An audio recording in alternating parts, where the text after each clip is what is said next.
All right, guys. This is Tricky Subjects Part 2. We're going to be working from a bottle, and I've got a little red pepper here.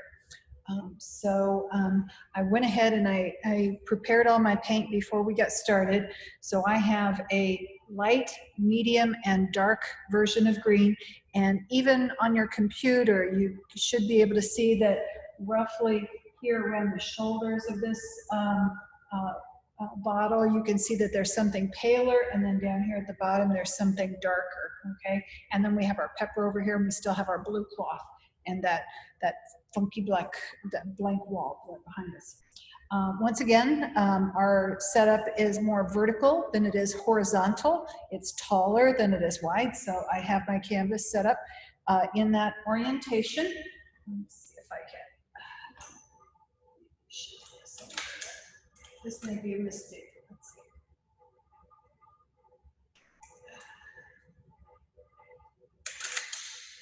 Yeah, I think that that's a little bit better. Okay, so I am going to get started with, once again, the way I like to get started is, this little round brush right here.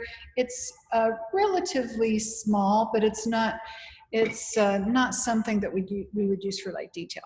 So it'll make a nice heavy mark.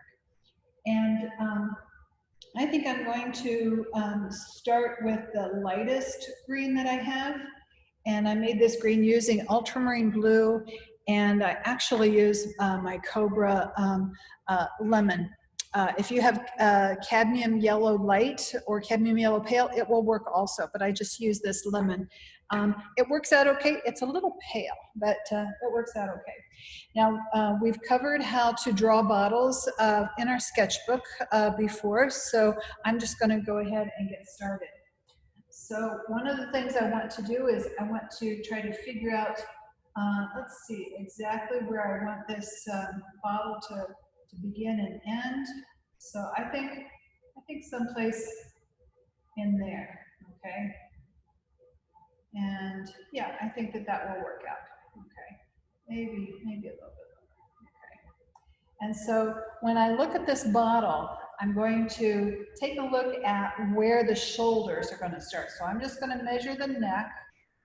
So here's the length of the neck. And then going down from the shoulders of my bottle, there's 1, 2.5. So I think, whoops. Okay, no paint, all right.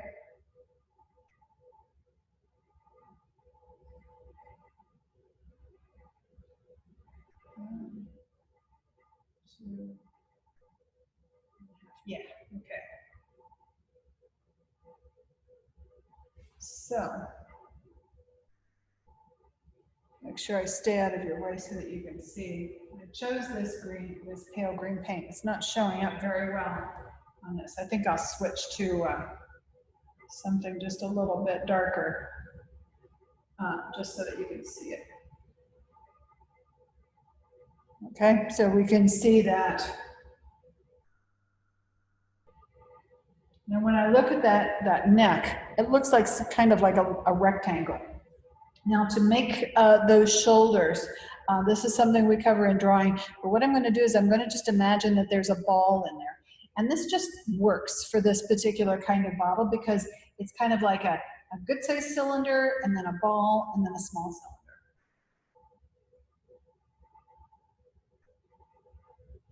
I actually kind of lifted that up a little bit. I wasn't entirely. Okay, so I think that's working out pretty well. I think it's going to need to be longer than I thought. So let's see, I'm going to measure the width of the bottle down here where it's wide. Okay, there's 1, 2, almost 3. Okay. 1, 2, almost 3. Okay.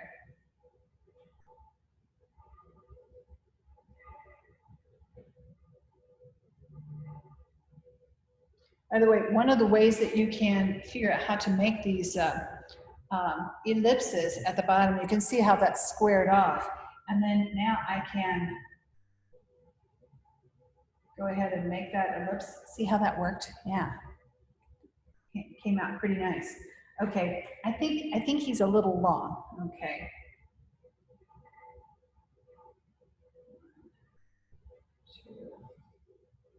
Yeah, I think he needs to be.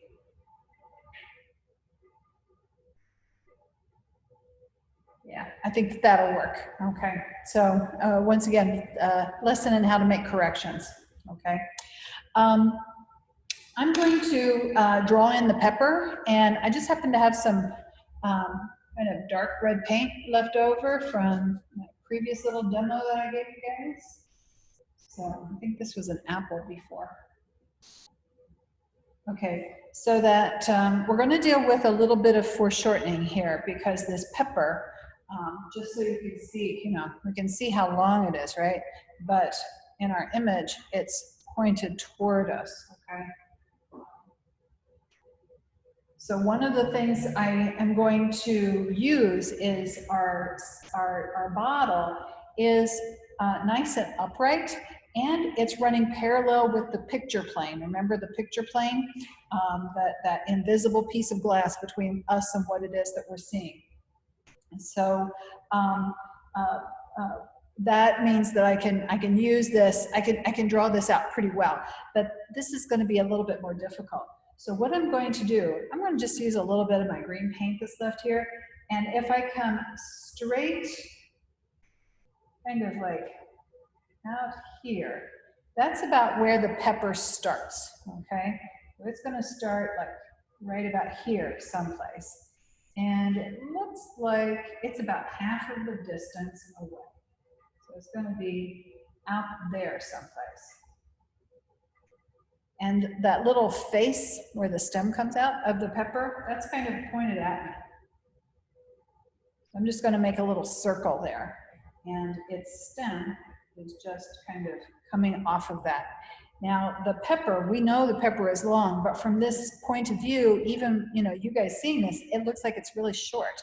So I'm going to use my, bottle to try to figure out where that is. And if I come straight from right about, that's, okay, I think this needs to just a little bit over that.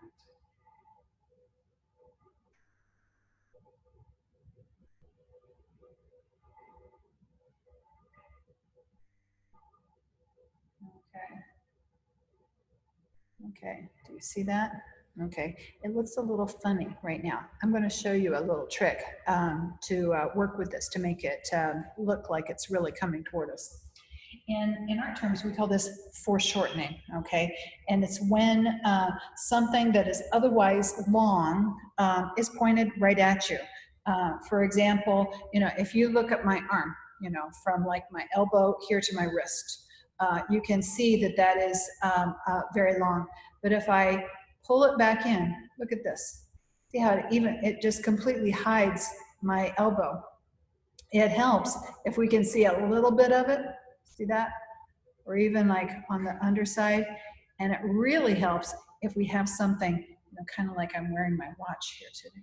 So see that circle right there? See that, how that gives you the idea of how that's kind of a round shape? Okay, so I'm going to, and I painted my pepper in green, I just realized. I'm going to switch it red here. And so I've got, okay, I've got that part that's pretty much facing me. And then beyond that, I am going to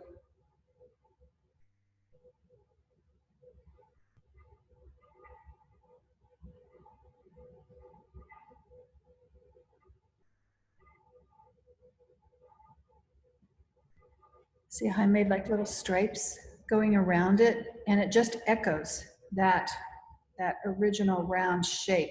Okay, see how that works? Okay, and it makes it look like it's coming toward you.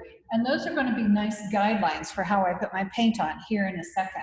Okay, so I'm pretty happy with the position, the relative position of everything. I think I'm going to go ahead and put in that back thing there. Okay, so I've got, you can't see that. I'm gonna try that again. It's a little watery. I had too much water on my brush, it's gonna drip. Okay, okay, that was kind of an abortive effort there. Okay, I can see it, you can't, we'll get there. All right, now I'm gonna start working on my bottle. So in the same way that when we were working on the coffee pot, the little percolator in the previous video, if you haven't seen that, there's one there for that. For this bottle, what we want to do is try to block in the major colors that we see in a very general way. So this again is general to specific, okay? So I am going to, let's see. I really want a smaller brush. Okay, let's try this one. All right. So from my point of view, and maybe I'll be able to show you if I can get this a little bit closer. From my point of view, not only is the bottle, you know, it's lighter on top, but I can actually see through it, and I can see, you know, the wall behind it and the floor and the table. And so there are these colors that are shifting around, and that's what I'm going to try to capture with my brush. So I'm going to start out with some light, and I can see that there is a bunch of light there.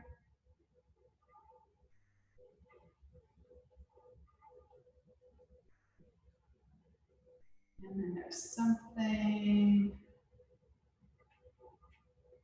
kind of light in here.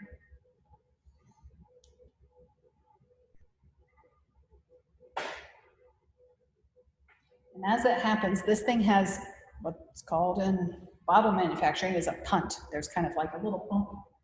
It's there in the bottom. So I'm going to go ahead and put that in. And the punt is made up of pretty thick glass.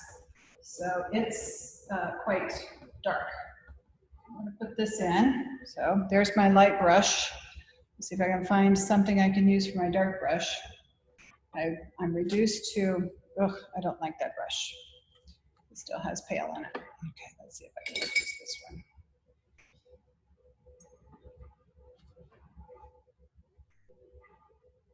This is my medium green, and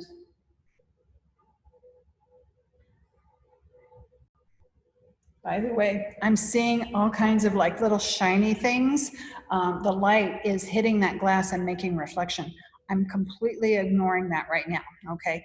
We're just reducing this down to 3, maybe 4 areas of light, medium, and dark.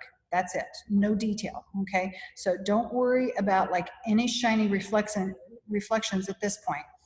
I hate to put this in makeup terms, not everybody uses makeup, but it's kind of like, you know, putting on your mascara before you put on everything else on, right? You've got to put down like the base before you put in the detail. I wish I had other analogies. That's the only one I can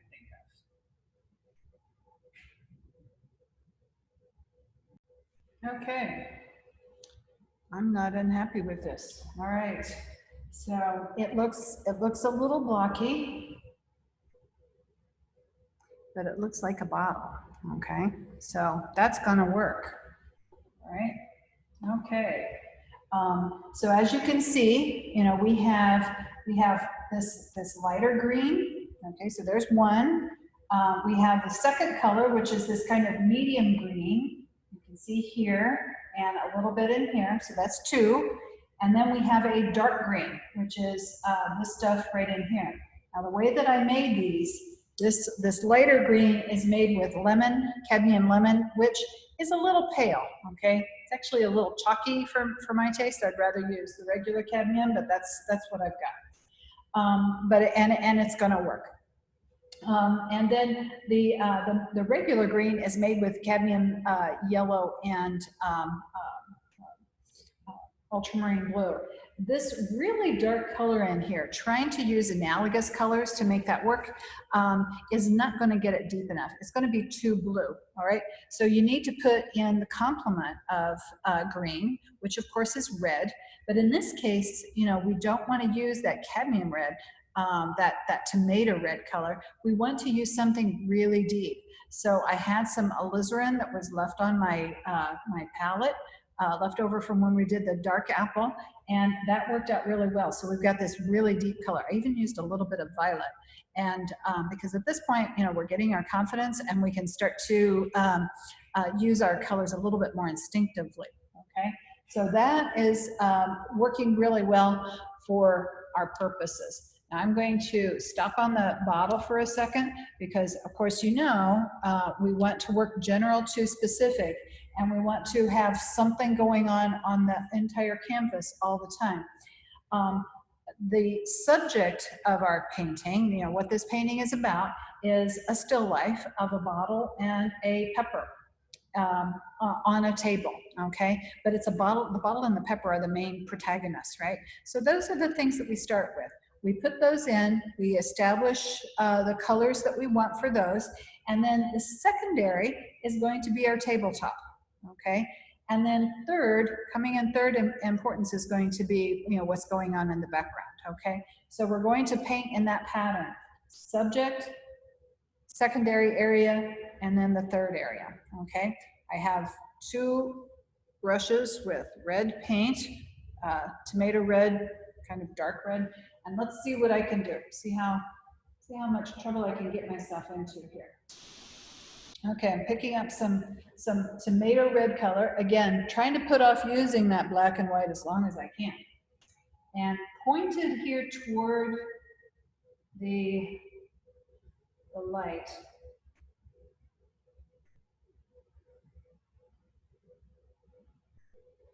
And maybe, I'm not even sure what that is. That's something here that kind of looks like orange. I'm going to use it.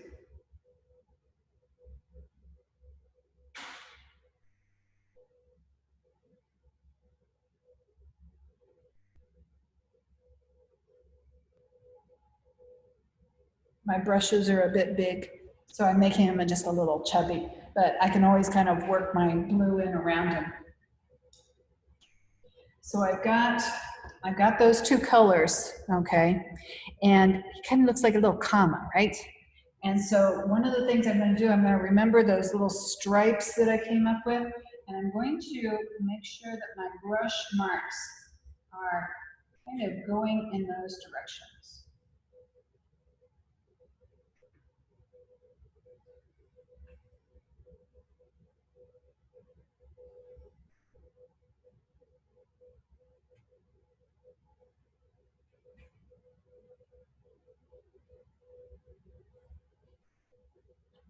And you see how he looks just a little, I really hope this comes out well on when you look at this on the computer, guys, but he looks a little bit more round.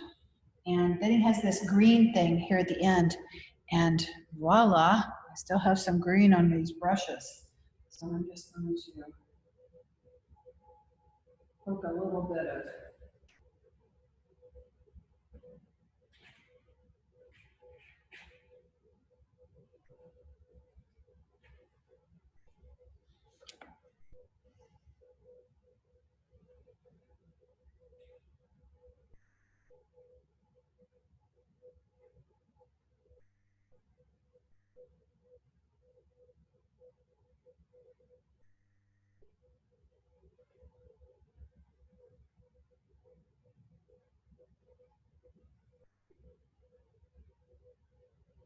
okay. So I have I've come up with not a bad pepper, okay? So let's see, I think